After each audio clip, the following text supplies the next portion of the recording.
Vamos, nesse instante, mergulhando no clima que nos envolve, diante da espiritualidade querida,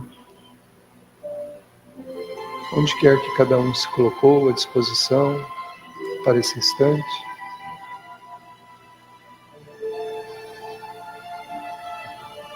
E aqui onde estamos, mergulhados nessa atmosfera acolhedora, que possamos permitir sermos permeados por essas vibrações, essas energias reconfortantes, para que elas possam trazer-nos um clima refazente para o corpo, para a mente, para o espírito.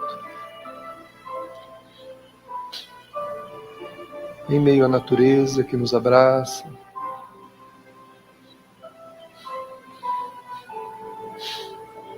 sentindo as vibrações que emanam de tudo aquilo que é vida em torno de nós. Vamos aproveitar esse momento,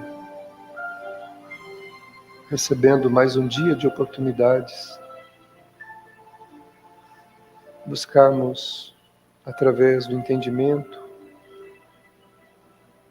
as razões que precisamos para nos tornarmos a pessoa que nós devemos ser. Envolvidos, abraçados por essa vibração, vamos permitir que os benfeitores amigos toquem a nossa mente, nosso sentimento, auxiliando-nos na paz que precisamos. E elevando ainda mais o pensamento, vamos pensar em Jesus, o Divino Amigo, razão pela qual nos encontramos reunidos e envolvidos por Ele, o benfeitor amigo. Vamos dizer-lhe: Senhor, aqui estamos mais uma vez, buscando-te nas telas da nossa mente e no nosso coração.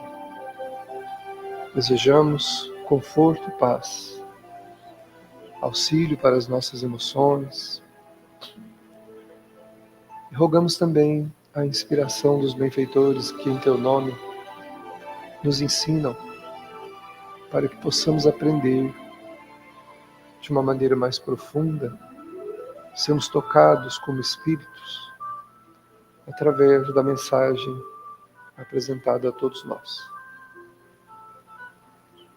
Obrigado, Divino Amigo.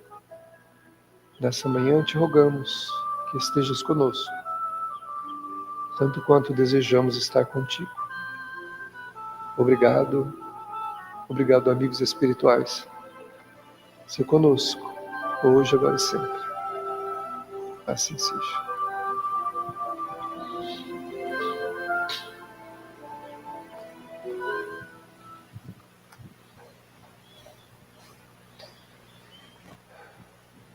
Bom dia a todos que nos acompanham pelas redes sociais. Bom dia aos presentes. Que esta seja para todos nós uma manhã de reflexão, onde nós possamos mergulhar um pouquinho no conteúdo da obra da Psicologia Transpessoal de Joana de Ângeles, aqui mais especificamente, O Amor Imbatível Amor, essa obra que eu tenho aqui numa edição especial, onde ela trabalha as questões das bases do nosso sentimento. Nilton, abaixa um pouquinho o som, por favor. Para nós podermos, então, através das reflexões, encontrarmos um direcionamento para a nossa caminhada. Então é importante que a gente considere as palavras, que ela nos apresenta, uma vez que sempre quando somos, como ela mesma diz no livro Vida Feliz, sempre que a gente busca uma orientação, que a gente recebe uma orientação, é prudente segui-la. Porque se nós não queremos, por que buscá-la, né? Para que ouvir os benfeitores? Para que estudar se a gente não tem nenhum desejo de mudar a nossa vida, de dar um outro direcionamento, né? São palavras lançadas muitas vezes, né, ao lixo, né? A água corrente que vai embora, né? Então nós temos que dar atenção a essas orientações, porque elas são valiosas. Esses espíritos têm um amor muito grande por nós, e eles sabem o desfecho de tudo aquilo que nós fazemos, né? Quando eles se aproximam de nós, antecipadamente, às vezes até nos avisam, porque eles sabem exatamente o desfecho das nossas atitudes, daquilo que nós fazemos, que muitas vezes nós não acreditamos. A gente, às vezes, paga para ver. E no campo do sentimento, né, do amor, é necessário considerar algumas particularidades. Aqui, nesse capítulo, ela está trabalhando o conflito afetivo, né? Aquela situação emocional onde o espírito ele precisa tomar cuidado com a força do ego, né? A força do seu egoísmo, da sua natureza, que quer se impor ao seu projeto existencial, fazendo com que nós prossigamos sendo como somos. Em vez de mudar, prosseguimos sendo as mesmas pessoas do passado, aqueles mesmos que reencarnaram, carregando dramas, carregando necessidades para poder resolver, reparações, reconquistas, né? E ainda criando mais situações dolorosas, às vezes até para o futuro, né? Porque aprendemos com a doutrina espírita que pior do que estacionar é a gente arrumar mais problema ainda para o futuro, que é quando a gente tem que voltar à Terra sobrecarregado, né? E fica lamentando, reclamando que não é feliz, que não é isso, que não é aquilo. E esses tipos de lamento Deus não escuta, né? Não adianta a gente lamentar da vida nesse sentido que o Criador não nos escuta, porque as escolhas realmente são feitas, né? E elas muitas vezes são desastrosas. Então a Joana continua nos ensinando aqui, ó.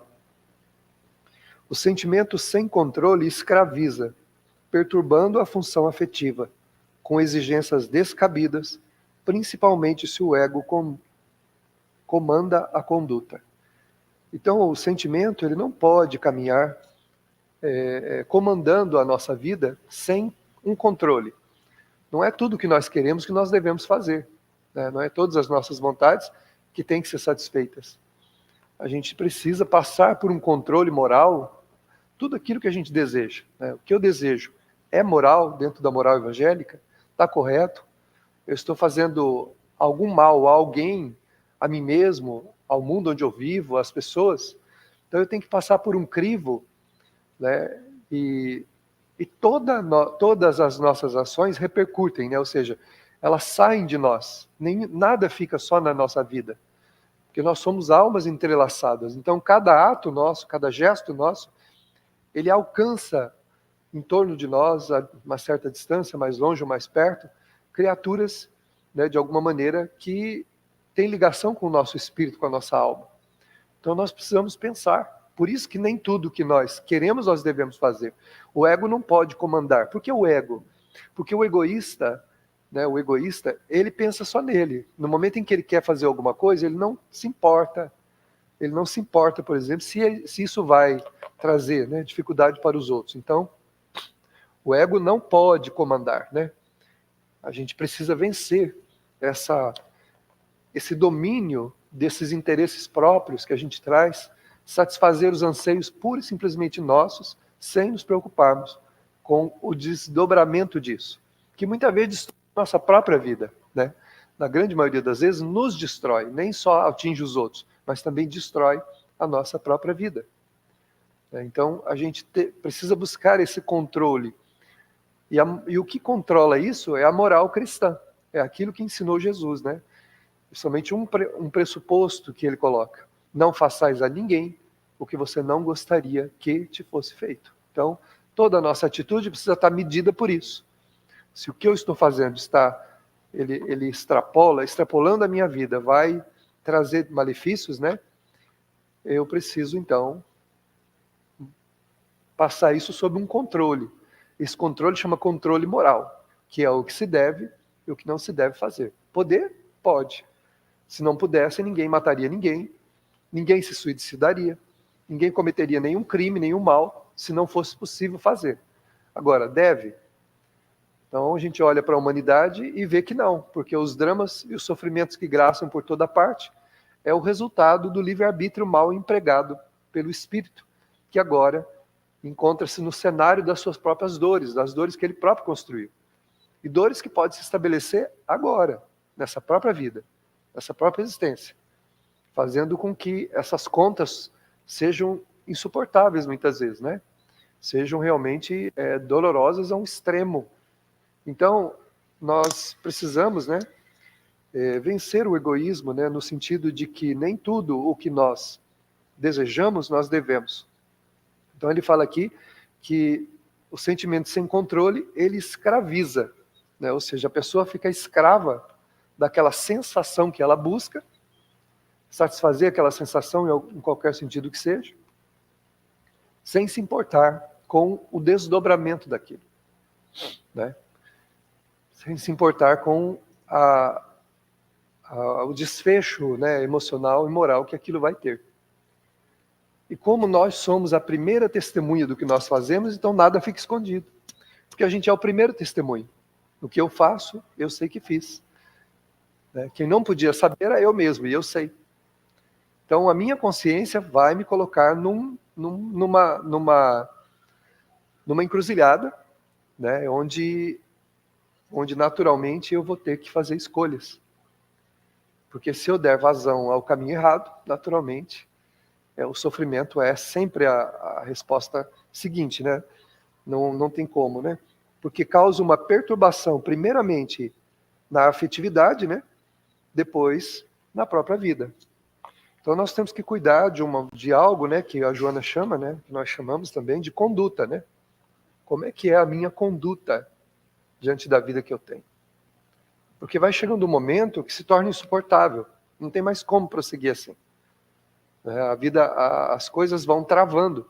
A gente não pode acreditar que vai jogando areia numa engrenagem e acha que ela vai continuar rodando. E não só areia, depois eu começo a jogar detritos também.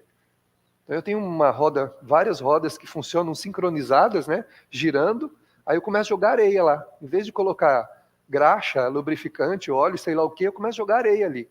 E acho que aquilo vai continuar rodando. E depois jogo detrito também, pedrinhas, né, pedra brita, 1, 2, 3, 10. Eu acho que aquilo vai rodar. Chega uma hora que eu jogo uma pedra tão grande ali, né, já está emperrando, já está rodando muito devagar. Na hora que eu jogar uma pedra, aquela pedra que eu não devia ter jogado ali, essa roda vai travar.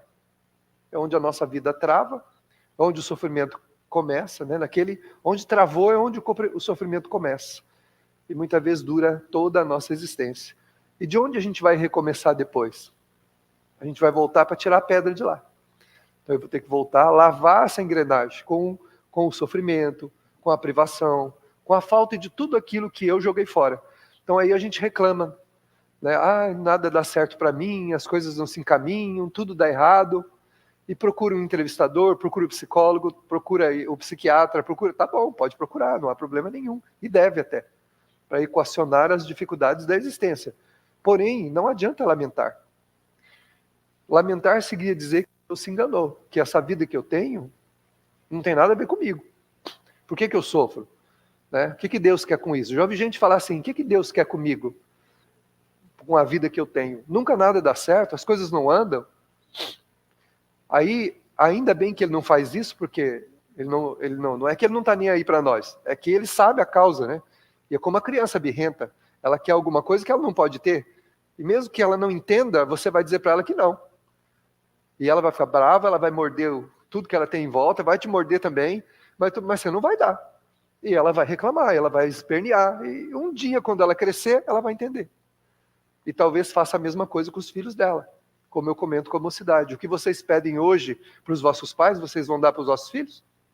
As permissões que vocês querem hoje, que os pais de vocês deem para vocês vão dar para o vosso filho depois? E eles ficam quietos. Por quê?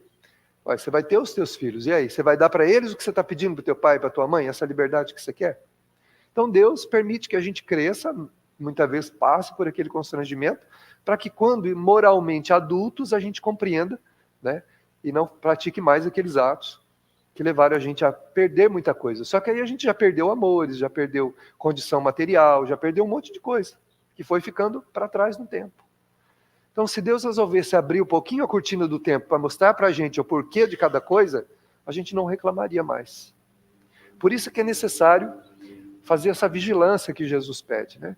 Olhar para si, verificar o que é que compromete a gente e fazer uma vigilância verdadeira, honesta, ativa.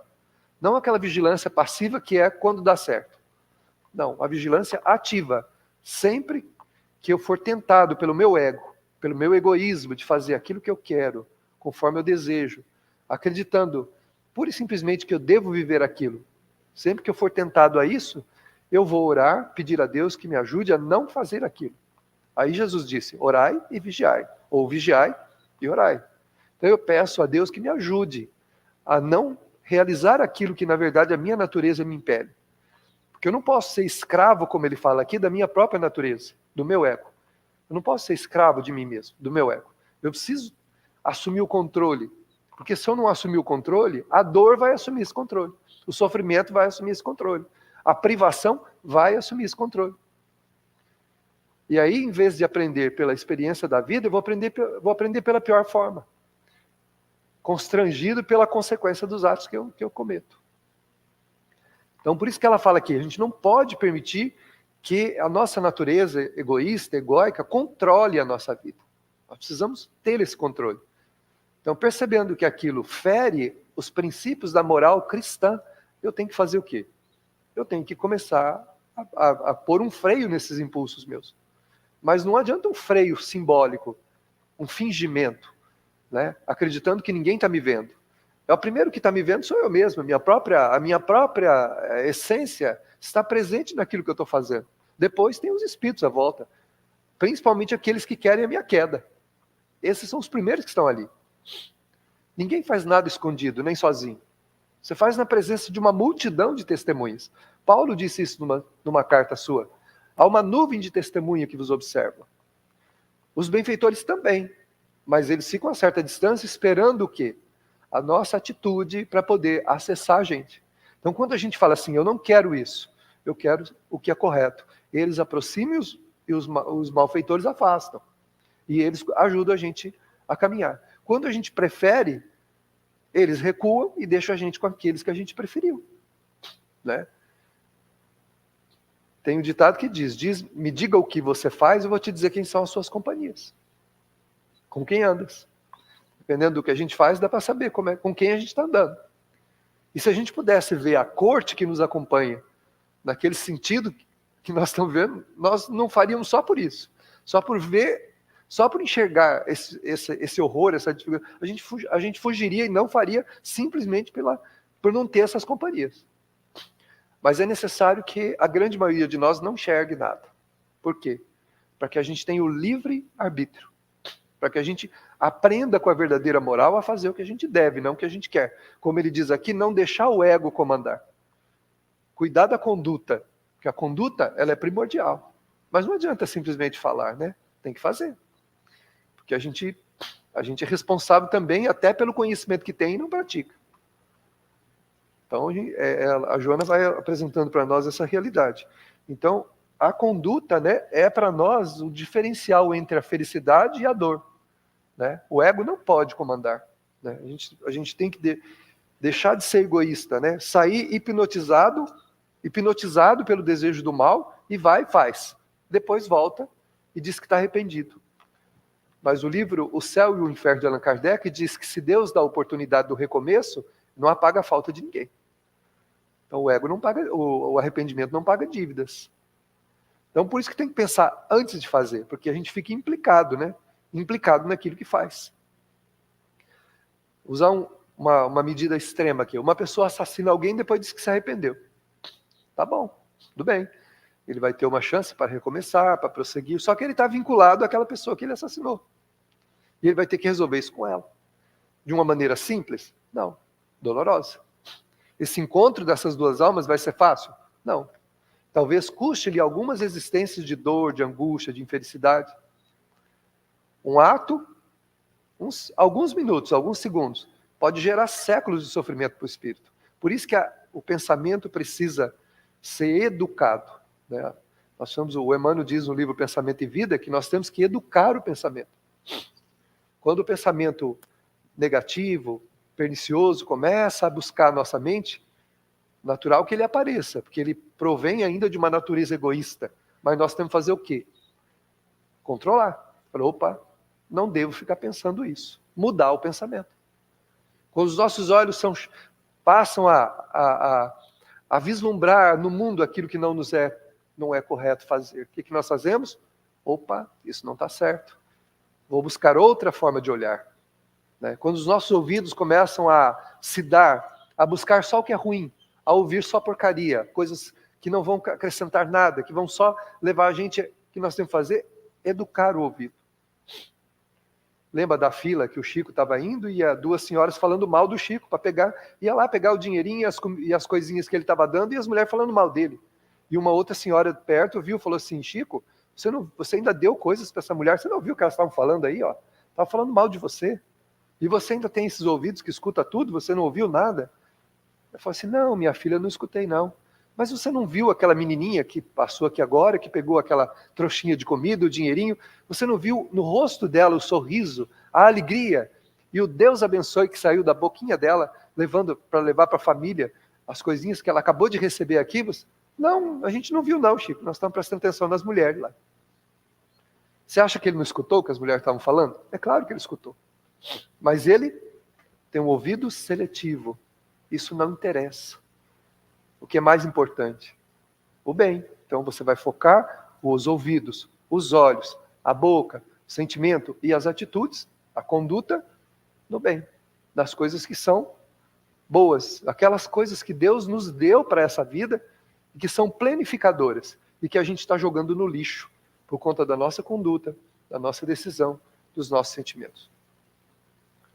Né? Só que a gente precisa entender uma coisa. No mínimo de imperfeição que está o ser humano, as pessoas podem se cansar de nós, as pessoas podem, vislumbrando os atos que nós estamos praticando, se afastarem de nós, porque tem livre-arbítrio, e nós ficarmos caminhando na vida sem os benefícios, à mercê dos malefícios, né, depois. É como uma pessoa que tem uma decepção na vida e diz que vai beber porque teve decepção. E se destrói com a bebida. Isso não vai ter como ela usar isso como desculpa do lado de lá. Foi por causa daquela decepção que eu passei a beber. Foi por causa daquela decepção que eu passei a comportar assim. Então, né, tudo bem, a gente entendeu, só que agora tem toda essa ficha aqui, né? Essa ficha aqui agora de atitudes que precisam ser resolvidas. Então, a gente não pode deixar que o ego controle a nossa vida. Costuma-se afirmar que o coração não pode ser educado, o que é verdade.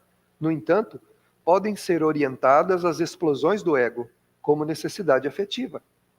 Então, realmente, o coração, ele simbolicamente falando, né, o órgão que não é o coração físico, mas o sentimento, você não muda ele, você constrói outros sentimentos que tomam o lugar daquele. A gente vai construindo outras emoções, outros sentimentos que vão substituindo aqueles sentimentos em desalinho que nós trazemos. Não adianta a gente falar assim: eu não queria pensar nisso. Tanto queria que pensou. Eu não gostaria nunca de sentir o que eu sinto. Tanto gosta que sente. Dizer que não gosta, gosta sim. Nós gostamos de sentir o que a gente sente. Nós gostamos de pensar o que a gente pensa. A gente quer isso. Exatamente isso que a gente quer. Só que a gente precisa mudar isso. Né? A gente precisa alterar essa dinâmica do pensamento e do sentimento, dos desejos principalmente. Porque o desejo não tem vontade. O desejo é direcionado para onde o espírito quer direcionar. Nesse mundo, nem tudo que a gente deseja, a gente vai fazer. Nem tudo que eu desejo, eu devo me submeter. Agora, o desejo está ali dentro. O pensamento, de vez em quando, aparece. O sentimento, de vez em quando, ele exacerba, ele sai do seu controle. Mas aí, eu sou o autor, né, da minha vida, de tudo que está na minha caminhada. E eu controlo isso. Então, eu tenho que dizer, eu não vou manter esse pensamento, eu vou mudar meu pensamento. O problema é que a gente a gente se compraz com aquele pensamento, a gente gosta. Então, como a gente gosta, a gente fica nutrindo aqueles pensamentos, sabe? Uma pessoa uma vez me disse que, ao dormir, ele era uma pessoa pacífica, tal. Até onde a gente compreendia, era uma pessoa pacífica. Mas ele disse que quando ele ia dormir, o que entretia o sono dele para ele pegar no sono era a violência. Então ele se imaginava matando, imaginava cometendo atrocidades, se imaginava numa guerra, jogando bombas, atirando as coisas. Ele dormia entretido por esses pensamentos. Ou seja, na aparência, era uma pessoa tranquila. Na intimidade, era um ser violento, que alimentava essa violência. Vocês acham que a qualquer momento pode acontecer o quê? Não vai dar bom, vai dar ruim, né? Uma hora, testado no limite, vai acontecer o quê? Ele vai botar essa violência para fora. Em vez de modificar isso, educar isso, ele dá vazão a isso. E isso é para com tudo. Então, eu não posso achar que o meu pensamento deve ficar livre à vontade. Eu preciso lembrar que eu sou o senhor do meu pensamento. Eu sou o espírito que comanda o meu cérebro, o meu pensamento, meus sentimentos. E eu preciso passar a educar isso, a controlar isso, para que eu não me torne uma pessoa que se torna vítima de si mesmo, né? Então, por isso que a Joana diz assim, que tanto o sentimento quanto o pensamento podem ser orientados para que a explosão do ego, né, não controle a nossa, especialmente a afetividade. Está falando aqui da afetividade. Então, a gente tem desejos por muita coisa, inclusive pessoas, que na verdade é uma ilusão dos nossos sentidos, da afetividade doente nossa. Nós temos uma afetividade doente, que nós trazemos para educar. Eu vou dar vazão a ela? Eu vou ficar me entretendo, então, dando pasto para os meus olhos, dando asas, né, para os meus ouvidos, para ficar ouvindo conversas que não são produtivas, que não me levam a nada? Quantas pessoas gostam de rodas de conversas onde se fala de tudo que é inútil, né? Nada que é útil. Eu empresto o ouvido para isso. O que eu estou fazendo? Me intoxicando. Isso vai para dentro da minha mente. Isso vai para a minha natureza espiritual, né? Quem tem hábitos, por exemplo, de pornografia, de visualizar pornografia gratuitamente, né? Fica procurando, tal. A pessoa está fazendo o quê? Ela está sobreexcitando uma natureza doente que ela já tem, que vai fazer com que a afetividade dela fique conturbada, cada vez mais conturbada. Cada vez mais dependente de sensações que não são sentimentos e que vão levar ela a uma derrocada a qualquer momento. Inclusive, entrar na sintonia de pessoas de baixa moral, nesse sentido, né? Pessoas que não têm nenhum controle da sua moral, que vão atrair a pessoa como uma mosca atraída pela teia da aranha. E a pessoa se acha profundamente segura. Não, está tudo bem, está tudo seguro, né? Se tem uma coisa que existe no mal, é o descontrole, não o controle, né? O mal é um descontrole da vida, que vai levar à destruição. A mosca, ela acha bonita, ela vai lá, a hora que ela tromba na teia, acabou, né? A planta carnívora abre a sua parte, a sua superfície, e ali tem um líquido, né, doce, pegajoso, mais doce, que atrai o inseto para lá também. E ele vai, e por um tempo ela permite que ele fique se nutrindo daquela substância que tem ali. De repente ela faz o quê? Ela fecha. Quando ela fecha, acabou. Não há mais o que fazer. Então, é necessário esse olhar, né? Esse olhar que a gente precisa ter, que não é um olhar ameaçador, mas é um olhar de um processo de educação e orientação que a gente precisa dar. Então, a gente precisa orientar as nossas emoções, né? Emoções, né? E pensamentos. Nós precisamos orientar, né? Dar um norte para eles, não simplesmente permitir, né? E a gente já ouviu isso quantas vezes, né? Milhares de vezes. Então, a gente tem essa necessidade de fazer isso. Seria desejável que essa proposta de educação dos sentimentos, começada no lar, prosseguisse na escola, de forma que a criança pudesse experienciar a afetividade sem afetação, sem sedução, evitando-se, por consequência, o fenômeno da rejeição.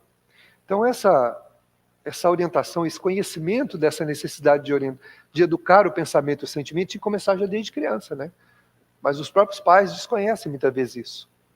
Não entendem que precisam já começar a orientar o seu filho na afetividade dele. E começam, inclusive, a fazer o jogo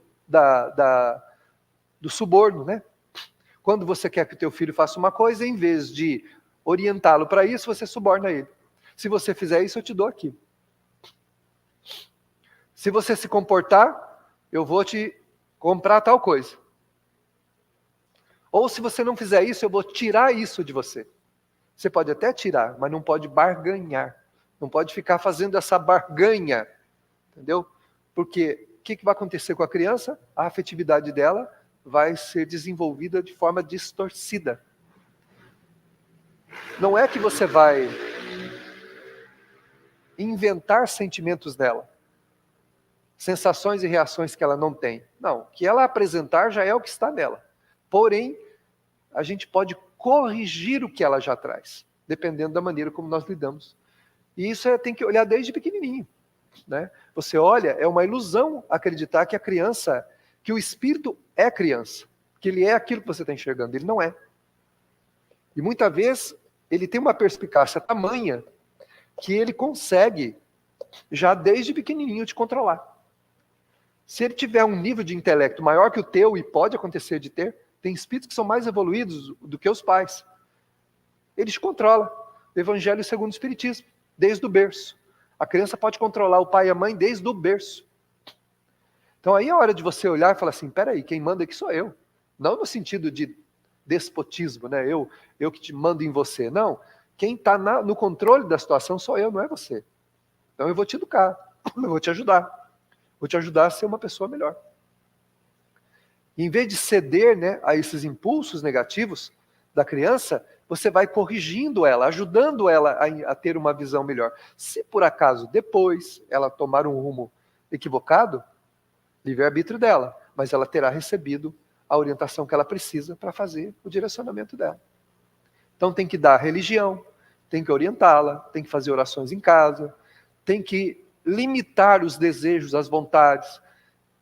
Mas você não vai me deixar sair hoje? Não, hoje não. Mas por quê? Porque nós temos esse compromisso, isso aqui, de família, tal, e você precisa estar presente conosco. Porque no egoísmo dela, ela acha que ela pode controlar a vidinha dela e fazer exatamente o que ela quer. E se você vai permitindo, sem dizer o que é conveniente e o que não é conveniente, ela vai se afastando de você. Ela vai se afastando para uma vida egoísta, para uma vida que é importante só para ela. Então, daí para frente, ela sempre vai fazer somente aquilo que é importante para ela. Nunca aquilo que é importante para a família, nunca aquilo que é importante para as coisas que estão em volta dela. Então, ela precisa de orientação, ela precisa de religião, direcionamento moral, para poder fazer o quê? Fazer um processo de assimilação de valores que não venham acontecer mais tarde de o egoísmo direcionar uma conduta dela sem orientação, que vai levá-la à derrocada da existência dela. Livre-arbítrio dela? Sim. Mas no mundo espiritual será feita uma pergunta, está lá no Evangelho segundo o Espiritismo. O que você fez dos filhos que eu te confiei? Né? O que você fez dos filhos que te foi confiado? Porque filho não é só gerar e colocar no mundo e pronto, né? A gente tem um compromisso com eles. Os tios também têm, os avós também têm, os amigos próximos também têm, de ajudar aquele espírito na orientação dele. Todo mundo tem que orientar. Orientar. É a orientação. Como nós também temos que nos orientar nos princípios morais que a gente conhece, para quê? Para termos uma vida direcionada. É lógico que ele não vai entender no momento que ele está recebendo a orientação. Tem uma mensagem do Espírito Meimei que ela encerra um poema dizendo assim: corrija-me mesmo que eu sofra. Se colocando como uma criança, ela vai fazendo todo o poema e ela encerra com a última frase: corrija-me mesmo que eu sofra. Na verdade, não é sofrimento. É um constrangimento de querer fazer aquilo que ela quer e não poder. Então ela se sente tolhida. Mas para ela é o melhor. Então tem que haver. Então essa orientação deveria começar lá embaixo. Por quê? Porque senão, muitas das sequelas que nós temos na nossa conduta, na nossa maneira de ser, vem de não termos recebido uma orientação direcionada para tentar mudar isso. Não que os pais, nossos pais, construíram em nós qualquer coisa que nós já não tínhamos. Na verdade, se uma pessoa não tem caráter, ela já não tinha. Não foi o pai que criou isso no filho. Se uma pessoa era leviana, não foi o pai que criou a leviandade, nem a mãe criou a leviandade naquele espírito. Ele já tinha, né? O que acontece, mentiroso, desonesto, não foi o pai e a mãe que criou isso. O que eles podem não ter feito é contribuído para mudar isso, para ajudar o espírito a mudar isso.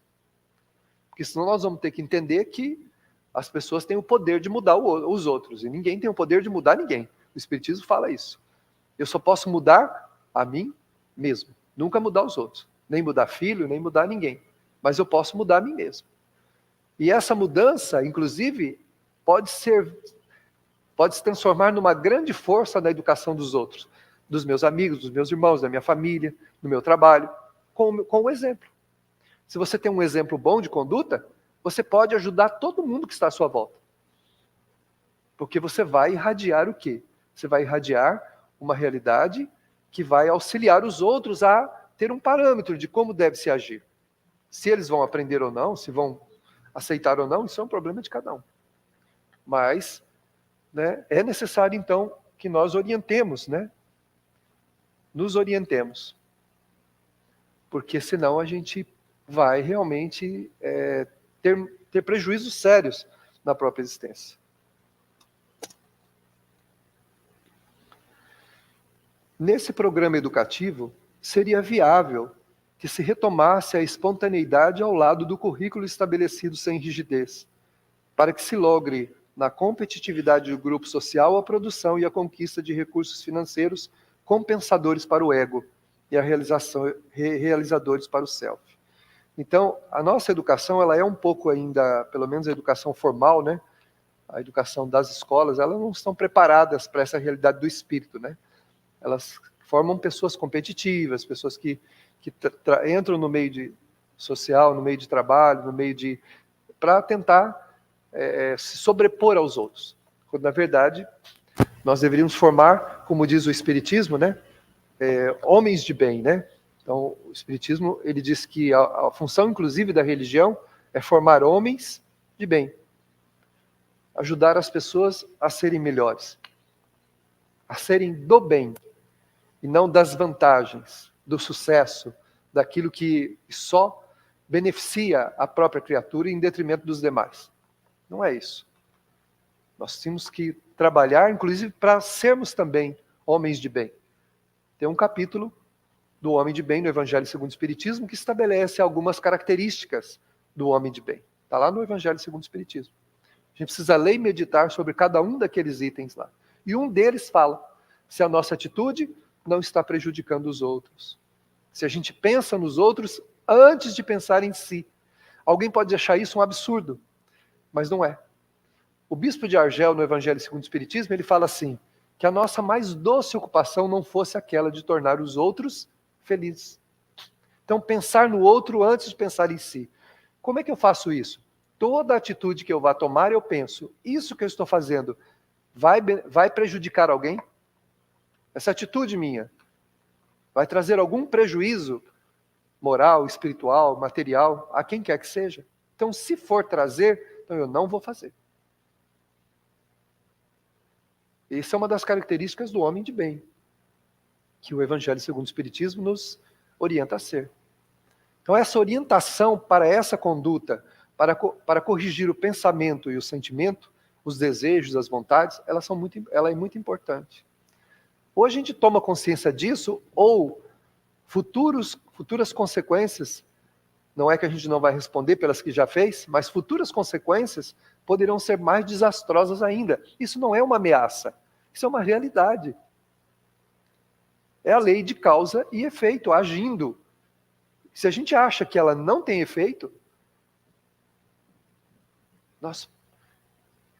é só observar o mundo que nós vivemos. Olha em volta de nós e a gente vai perceber. Famílias destruídas, pessoas que tinham um futuro promissor no campo das profissões, acabando em nada.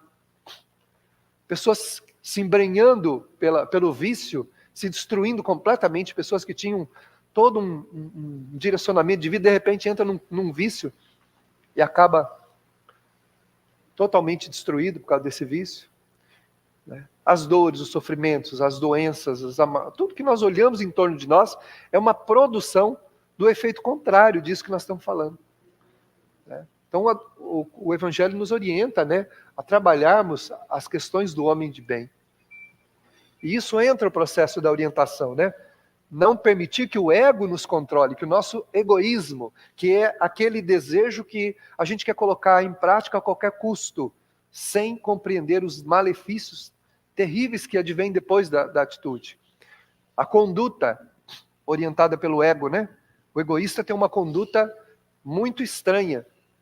Todo egoísta, ele fica escondendo nas sombras dos seus desejos, dissimulando para que ninguém o perceba, tentando manobrar com a vida em vários dos sentidos. Quanto mais ele manobra, mais vista ele está. Tem um filme que mostra bem isso, tem uma cena num filme, desses filmes espiritualistas, né? O autor fala que é ateu, mas faz filmes que mostram perfeitamente a realidade. Uma pessoa está fazendo, ele abaixa para fazer uma coisa, né? E ele vai quase que no fim do mundo para preparar um plano de ação, tudo. E a hora que ele se abaixa, assim, que ele coloca a mão sobre o papel para escrever, uma outra mão sobrepõe a mão dele. E os dois escrevem juntos. E aí a câmera vira para o lado, tem um comparsa ali parado, ajudando ele naquele pensamento, naquela atitude, para que ele pense com requintes de detalhes o que ele tem que fazer. Não precisa contar o desfecho, né? Que ele, no último instante, pego no contrapé, ele se suicida diante de todas as pessoas que vieram buscá-lo, né? E o parceiro está ali do lado. Aí o corpo tomba e os dois o parceiro gruda ele aqui pela camisa e vai puxando ele. E ele gritando, batendo os braços, né, tal. Tipo assim, agora nós temos um outro projeto para fazer juntos, né? Isso é uma mostra assim que a gente não está sozinho. Nós estamos irradiando. Nós irradiamos, né? O que a gente pensa, o que a gente sente, o que a gente deseja, está irradiado em torno de nós. Não tem como. E tem gente que tem a petulância ainda de pedir a Deus que esconda as atitudes. Aos benfeitores, dizendo, ó, por favor, não deixa tal pessoa, não deixa as pessoas verem, né, sentirem o que eu estou fazendo, tal. Eu ainda sou vicioso, tal. Isso não funciona, né? O único plano que a gente consegue colocar em prática, que tem um valor, que tem que agrega a nossa vida, é o bem. E pensar nos outros antes de pensar em nós é perguntar-se, essa minha atitude que eu estou tomando, qual é o malefício dela para as pessoas? Sabendo elas ou não. Porque pode ser que as pessoas não saibam. Né? Pode ser que as pessoas nunca saibam daquilo que a gente está fazendo. Mas essa atitude, como é que ela é? Ela é positiva? Ela vai beneficiar? Ou ela vai ser um malefício? É um engano? É uma traição? Uma maldade? É o quê? A gente precisa pensar. Porque antes de qualquer coisa, nós estamos presentes sempre naquilo que nós fazemos. Não tem como a gente se ausentar da consciência. Nesse programa, aliás, as pessoas podem se afastar de nós, né? Percebendo e sentindo essas coisas, elas vão recuando. A despeito da nossa dissimulação, né? Nesse programa educativo, seria viável que se retomasse a espontaneidade. Isso aqui nós já lemos, né? Então, todo recurso de sedução é prejudicial, em razão da falta de autenticidade afetiva, propondo conflitos perfeitamente dispensáveis. Tem pessoas que são sedutoras, no sentido do mal, sabe? A pessoa quer alcançar um objetivo, então ela vai fazendo uma artimanha toda e vai envolvendo numa teia as pessoas que estão à sua volta. É assim para o crime, é assim para as traições, é assim para os vícios, é assim para tudo. As pessoas, como os espíritos também. Eles se aproximam de nós, eles percebem o potencial que a gente tem naquele sentido do desejo dele, e ele começa a trabalhar, seduzindo a gente para aquele caminho. E lentamente vão tomando a nossa mente. vão tomando a nossa mente, sem que a gente perceba. E quando eles nos dominam completamente, aí a gente perde a visão objetiva, fica com aquela visão subjetiva, aquela visão que ele quer que a gente tenha. Então tudo que a gente olha tem aquele sentido da ideia do espírito obsessor, que na verdade foi um companheiro que a gente atraiu e agregou à nossa vida. Né? Então a gente tem que trabalhar essa desimpregnação, né? A gente precisa se desempregnar desses de desejo, de vontade, pensamentos e sentimentos que não são construtores. E orientar a nossa moral para o caminho do campo do bem. Porque, em algum sentido, pode ser que a gente já está sob um terreno que vai afundar a qualquer momento e não percebeu. Né? Muitas vezes a pessoa faz uma construção, engana todo mundo, né? Faz um aterro mal feito, põe um prédio lá em cima. Aí todo mundo compra, o apartamento é bonito, é lindo e tal. De repente o prédio rui, cai com todo mundo ali dentro, né? Provocando danos terríveis. Então a gente pode ter comprado um apartamento que o nosso amigo espiritual, amigo eu digo porque é alguém que tem o mesmo interesse que nós, né? Que ele nos induziu e nós estamos morando num lugar que vai desabar a qualquer momento. Então a gente precisa, como diz, cuidado com o egoísmo, né? De dar um destino à nossa vida, que satisfaça a nossa vontade, mas que fere os outros, que magoa, que deixa triste, que corrompe, que pratica o mal, né? Tomando conta da conduta, orientando as nossas percepções, os nossos sentimentos na direção do homem de bem, né? Que está lá no Evangelho, que especialmente faz o bem a si mesmo e faz também o bem a todos. É preciso eleger a companhia de Jesus para as nossas vidas. Não podemos fantasiar a sua presença imiscuída nas decisões que muitas vezes tomamos, que nada tem de moral nem de respeitosa, mas que são produto de nossas escolhas equivocadas. Jesus é a luz que ilumina os nossos olhos, os nossos ouvidos, a nossa boca, nossas mãos, nossos pés, a fim de que trilhemos um caminho orientado pelos princípios que Ele desejou que tivéssemos. Prestemos atenção. Pode ser que ainda seja um desafio para nós, mas nunca é tarde para recomeçar, se desejarmos. Com as devidas consequências dos atos cometidos, reiniciaremos sob a proteção amorosa de Deus para a direção benévola de nossa existência. Tenha uma conversa franca consigo mesmo e com aqueles que você ama, dizendo da tua imperfeição e do teu engano. Sobretudo, trace um plano de conduta que te conduza a uma vida feliz verdadeiramente. Que Jesus, a luz do mundo, nos ilumine, não apenas hoje, mas por todo sempre. Assim seja.